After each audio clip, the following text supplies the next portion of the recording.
Assalamu alaikum dear students of class 5th. Welcome to the lecture of science from the book Smart Science.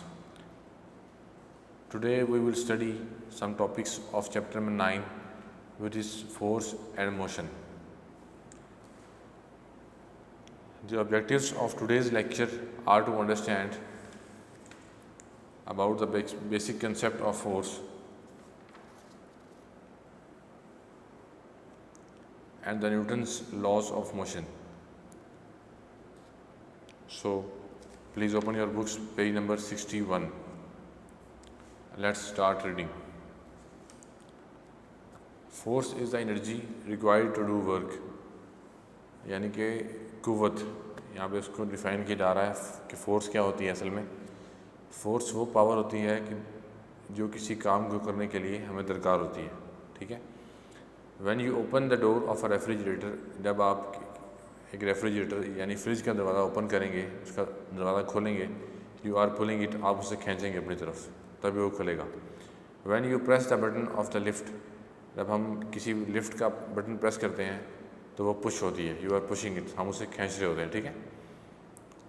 और हम उसे press करते हैं, button को push करते हैं। पहले हमने रेफ्रिजरेटर के दरवाजे को हमने पुल किया, मतलब उसे खींचा, और पुश करने को कहते हैं दबाना। हमने लिफ्ट के बटन को प्रेस किया, दबाया। A force is an action that changes और tend to change the shape, size and motion of an object. एक फ़ोर्स की डेफिनेशन है, इसको आपने याद करना है और अपनी नीट नोटबुक पे इसको नोट करना है। तो इसको आप अंडरलाइन कर लें और याद भी कर लेना ध्यान से। ये फ़ोर्स की डेफिनेशन है। मतलब फ़ोर्स क्या होती है? फ़ोर्स एक ऐसा एक्शन है जो चेंज करता है या फिर चेंज करने की सूरत में लेके आता है। मतलब अभी वहाँ से चेंज शुरू होता है। ठीक है। टेंड टू चेंज का मुराद है, से मुराद है कि अभी चेंज शुरू होगा। किस चीज़ को चेंज करेगा? एक बॉडी की शेप को चेंज कर देगा, एक बॉडी के साइज़ को चेंज करेगा और उसका मोशन चेंज करेगा। ठीक है। यहाँ पे आपको नीचे एग्जांपल्स दी गई हैं। The examples below show the different effects of force, जिसमें फ़ोर्स के डिफरेंट असरात दिखाए गए हैं। ठीक है। नंबर 1 फिगर नंबर 9.1 में दिखाया गया है कि हमारे पास प्रैम कहते हैं झूले को। ठीक है। जो बच्चों का होता है ना झूला, उसे कहते हैं प्रैम। हम जो एक आदमी है वो उसको पुश कर रहा है, ठीक है, और वो मूव कर रहा है, और वो जब उसको पुल करेगा यानी कि उसको अपनी तरफ से पुल करेगा and pulling it slow downs और स्टॉप्स इट्स मोशन। अगर तो उसको पुश करेगा तो वो आगे चलेगा, मूव करेगा। अगर तो उसको पुल करेगा तो वो स्टॉप कर देगा। ठीक है। उसका मोशन रुक जाएगा। इसी तरह फिगर नंबर 9.2 में दिखाया गया है pushing the balloon changes its shape and size. अगर हमारे पास गुब्बारे में हवा भरी हुई है, ठीक है, हम उसे पुश कर रहे हैं यानी कि प्रेस कर रहे हैं, तो उसकी शेप चेंज हो जाएगी और उसका साइज़ भी छोटा हो जाएगा। इसी तरह 9.3 फिगर में दिखाया गया है pulling a stationary toy makes it move. अगर स्टेशनरी कहते हैं खड़ा हुआ, ठीक है, अगर एक खिलौना जो है वो अपनी जगह पे खड़ा हुआ है, मतलब कि अपनी जगह पे पड़ा हुआ है, वो मूव नहीं कर रहा, अगर हम उसको पुल करेंगे, हम उसे खींचेंगे तो वो मूव करेगा। इसी तरह रबर बैंड की एग्जांपल भी दी गई है। रबर बैंड भी हम खींचेंगे तो उसकी शेप भी चेंज हो जाएगी। ठीक है। Page number 62। We have seen from the examples that a force, यानी कि फ़ोर्स का मतलब है कि हमें बताया जा रहा है कि हमने काफ़ी एग्जांपल से देख लिया कि फ़ोर्स जो कि होती है पुल या push can do the following, वो ये काम करती है। ये 3 पॉइंट्स आपने जेहन में बिठाने हैं। ठीक है। पहला पॉइंट है कि जो फोर्स है वो क्या करेगी? चेंज द शेप और साइज़ ऑफ ऑब्जेक्ट। जैसे कि हमने बैलून की एग्जांपल ली थी अभी कि फ़ोर्स जो है वो एक ऑब्जेक्ट का शेप और उसकी साइज़ को जो है वो चेंज कर देगी। नंबर 2 पॉइंट है make a stationary object move. अगर कोई ऑब्जेक्ट रेस्ट पे है यानी कि वो अपनी जगह से नहीं हिल रहा, अपनी जगह पे पड़ा हुआ है, तो अगर हम उसके ऊपर फोर्स लगाएंगे तो वो मूव करेगा। नंबर 3 पॉइंट है स्लो और स्टॉप और slow down a moving object. जैसे कि एग्जांपल के तौर पे हम लेते हैं गाड़ी, कि जब हम गाड़ी चला रहे होते हैं, ठीक है, हमने रेस पे पाँव रखा होता है तो गाड़ी चल रही होती है। अगर हम ब्रेक को प्रेस करेंगे यानी कि हमने फोर्स अप्लाई की ब्रेक के ऊपर, तो गाड़ी स्टॉप कर जाएगी। ठीक है। नेक्स्ट टॉपिक है न्यूटन्स लॉ ऑफ मोशन। अब न्यूटन्स लॉ ऑफ मोशन में फ़ोर्स का बड़ा अहम किरदार है, इसीलिए उन्होंने फ़ोर्स पहले आपको पढ़ाई है। ठीक है। न्यूटन एक साइंसदान था जिसने एक्शन और रिएक्शन के बारे में एक लॉ बनाया था, ठीक है, कानून बनाया था।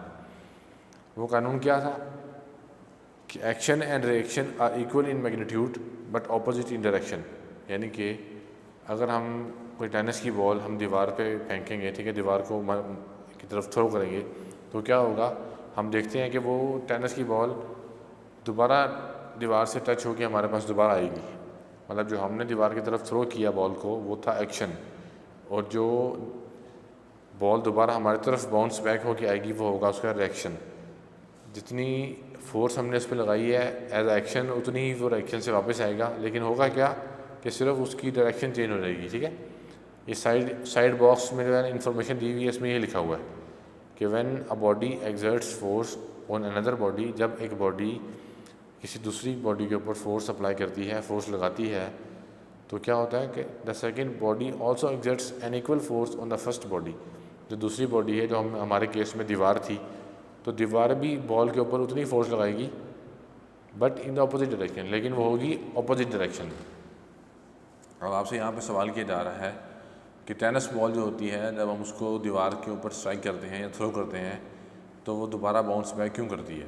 तो उसका आंसर मैंने आपको बता दिया है कि जो हम फोर्स अप्लाई करेंगे वो एक्शन होगा, जो दीवार जो फोर्स अप्लाई करेगी वो रिएक्शन होगा। जो एक्शन हम अप्लाई करेंगे, फॉर एग्जांपल कि हमने 10 न्यूटन फोर्स अप्लाई की एज अ एक्शन, तो रिएक्शन में भी वो 10 न्यूटन फोर्स ही दोबारा जो रिएक्शन बॉडी है, जैसे कि हमारे केस में वॉल है, दीवार है, तो वो भी जो है वो 10 न्यूटन फोर्स ही अप्लाई करेगी, लेकिन बस फ़र्क क्या होगा कि उसकी डायरेक्शन ऑपोजिट हो जाएगी, ठीक है।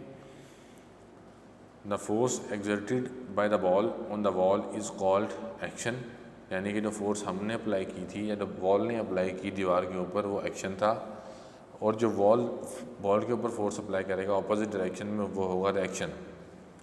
नीचे आपको एक और एग्जांपल दी जा रही है फिगर 9.6 में कि जब हम रोड के ऊपर वॉक करते हैं या ग्राउंड में हम वॉक करते हैं, तो हम क्या करते हैं कि हम अपने पाँव से ग्राउंड को बैकवर्ड पुश कर रहे होते हैं, ठीक है, पीछे को धकेल रहे होते हैं अपने पाँव से। अगर हम नोट करेंगे ये होता है हमारा एक्शन। तो रिएक्शन के तौर पे जो ग्राउंड है वो भी हमें आगे की तरफ धकेलता है ऑपोजिट डायरेक्शन में, ठीक है। ये दोनों एग्जांपल्स एक्शन और रिएक्शन के एग्जांपल्स हैं। The force of action and reaction do not act on the same body. यानी कि जो एक्शन और रिएक्शन फोर्स है वो एक ही बॉडी पे अप्लाई नहीं होती, ठीक है। Action applies on the one body and the reaction applies acts on the other body. जैसे वॉक वाले केस में एक्शन जो था वो हमने एक्शन अप्लाई किया अपने पाँव पे, ठीक है ना, और एज अ रिज़ल्ट जो हमने एक्शन अप्लाई किया अपने पाँव पे, जो हमारे पाँव ने एक्शन अप्लाई किया ग्राउंड पे, तो ग्राउंड एज अ एक्शन पे हमें हमारी पूरी बॉडी को आगे मूव कराएगा। तो रिएक्शन हमारी बॉडी पे अप्लाई हो रहा है और एक्शन जो है वो ग्राउंड पे अप्लाई हो रहा है, ठीक है। बाकी नेक्स्ट इंशाल्लाह हम नेक्स्ट लेक्चर में पढ़ेंगे। अभी आप अपना होमवर्क नोट कर लें। ये फोर्स की डेफिनेशन आपने अच्छी तरह से याद करनी है और इसको लिखना भी है। कम से कम घर में भी देखें आप, दाएं बाएं देखें अपने, ठीक है। इसकी 3 से 4 एग्जांपल्स आप अपनी नोटबुक पे नोट करें। 4 एग्जांपल तो आपको पेज नंबर 61 पे बताई गई हैं, ठीक है। तो बाकी 2-3 आपने ख़ुद भी देखनी है। और उसके बाद आपने एक्शन और एक्शन का जो लॉ है, न्यूटन लॉ, उसको आपने याद करना है, ठीक है। और ये साइड इन्फॉर्मेशन में 2 बॉक्स दिए गए हैं पेज नंबर 62 के ऊपर, ग्रीन बॉक्सेस, इनको भी आपने अपनी कॉपी पे नोट करके इसको ज़हन में बिठा देना है, ठीक हो गया। अल्लाह हाफ़िज़।